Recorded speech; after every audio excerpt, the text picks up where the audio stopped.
Kasi di ba ganon, pag maayos mo lang yung pag dinaan mo sa proseso, legal process. Pero matagal yan rin yung change. Pero di ba? Change gender. Yo, natanong mo ba yun? Kasi sanay matagal yun rin, change gender. Pero alam ko matagal Change name pa lang tayo. Oo, change. So, hindi, pero may idea ka. May idea ka. Gusto pa rin.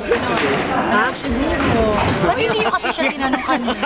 Iba madali kasi kanina eh. Biting kasi yung interview. Naisip ko yun. Oo, totoo. Pero actually marami nagtatanong nun. Kasi di talaga mapapaisip kayo sa passport, di ba? Pero kaya lang kasi yung picture, paano na yun? Oo, kasi di ba naka-camera pag nasa immigration? Hindi pwede kasi nakabanat ka eh. Oo, pinapatanggal. Eyeglasses, di ba cap? Pinatanggal. So, paano siya nun? Pinanggal? No, hindi ako sumundo, di ba? Tunay ba yung hair niya? Tunay yung hair niya. Tunay yung bangs, tunay Ang buhog sa tingin mo. As a girl, mararamdaman mo. As a girl, I didn't see boobs. As a girl, ha? As a girl. I didn't get there anymore. Off limits yun. Pwede kanya na lang. I really swear I don't want to see you. Thank you. Okay, thank you, ma'am. Salamat, Maria.